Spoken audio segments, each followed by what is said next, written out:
Inquietantes señales de alarma en la economía mexicana siguen manifestándose con la noticia que publica El Universal el día de hoy y que consignan las entidades financieras en el sentido de que mexicanos, empresarios obviamente, se llevan al exterior 6.939 millones de dólares como consecuencia de la incertidumbre, de la desconfianza, de los efectos de la tercera ola de contagios del COVID, pero sobre todo una incertidumbre por la inflación incontrolable que está provocando una evidente salida de capitales de nuestro país hacia el extranjero.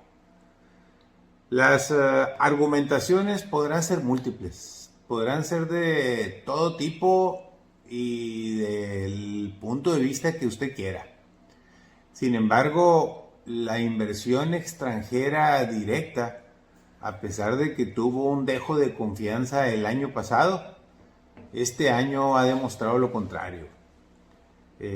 Una cosa es la fuga de capitales, cuando empresarios mexicanos advierten que lo que estaba sucediendo el año pasado al tener una fortaleza del peso contra el dólar implicaba que no iba a pasar nada en la economía mexicana.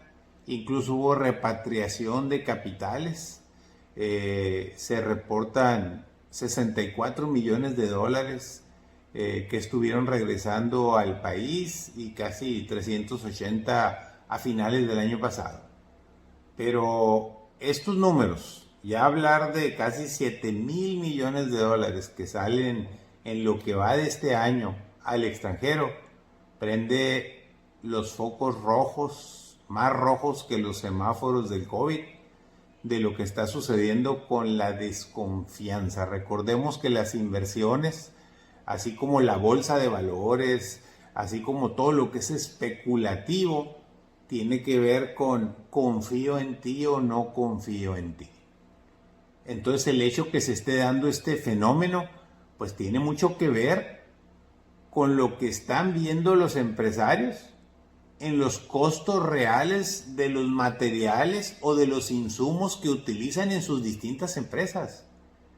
Escuchaba el día de ayer una lamentable argumentación de un empresario de aquí de Sonora que me decía: ya viste cómo andan los precios del acero, lo que nos va a pegar en el edificio que estamos construyendo o en las casas que estamos construyendo, lo que va a suceder. Le dije: no, fíjate que he andado en cosas personales y no me he podido meter a revisar indicadores internacionales de los precios del acero, mucho menos los nacionales, porque el acero, como el cemento y muchos otros materiales, tienen una incidencia directa en la inflación, pero en la inflación de las obras, de los costos de las casas, de los edificios o de las construcciones.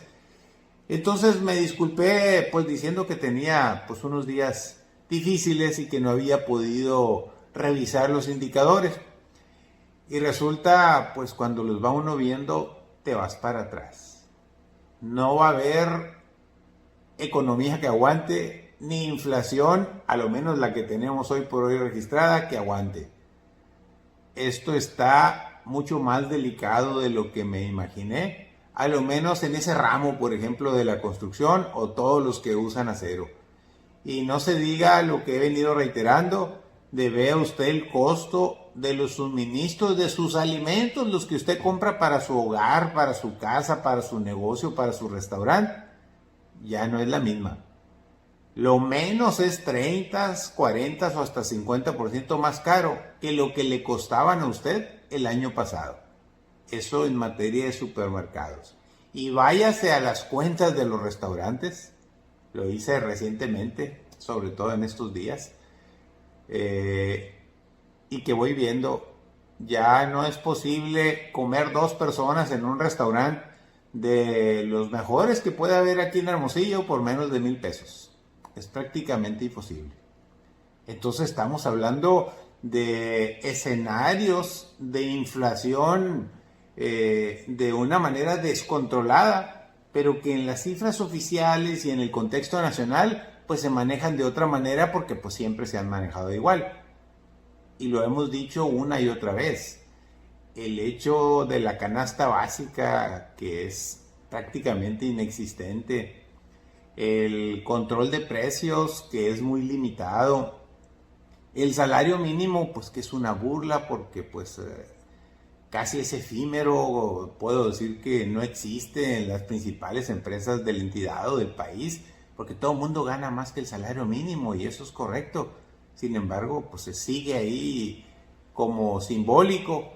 Y entonces toda la economía, por una razón o por otra, pero sobre todo por ver que los gobernantes se enfocan no a gobernar, se enfocan a estar una y otra vez metidos en temas políticos, en pleitos, en rivalidades, en revanchas, en vendetas, en todo, en vez de dedicar 4 o 5 horas a cómo vamos a resolver el regreso a clases, cómo vamos a alentar la confianza de los inversionistas nacionales y extranjeros, los nacionales para que no se lleven su dinero y los extranjeros para que vengan a invertir con nosotros, darles garantías laborales, darles garantías económicas, darles estímulos. No, mejor nos dedicamos a pegarle al INE y pegarle al opositor y sacarle la lengua a tal o cual adversario, y esto está convertido en un auténtico circo mexicano, ya no romano, de lucha cuerpo a cuerpo y lengua a lengua.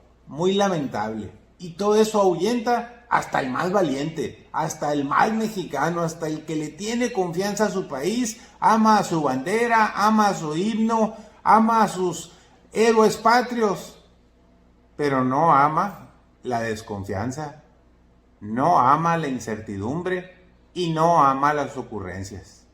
Finalmente le digo, veo otra nota, creo que en el Reforma de hoy, pues que nomás de verla me desalienta.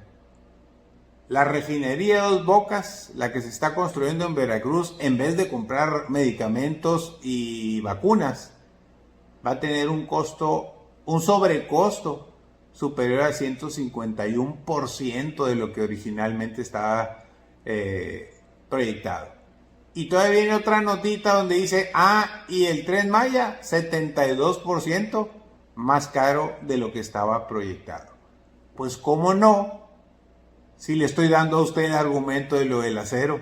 En ambos proyectos, el acero es fundamental para construir una refinería y fundamental para construir un tren. Me refiero a las vías del tren y a todo eso. Entonces, lo que más me duele y lo que más me inquieta es la desconfianza que está privando ya en el empresariado mexicano y en el inversionista extranjero en nuestro país. Eso sí duele, eso sí pega y eso sí tendrá consecuencias. Ni qué decir, ni hablar. Saludos, gracias por escucharme.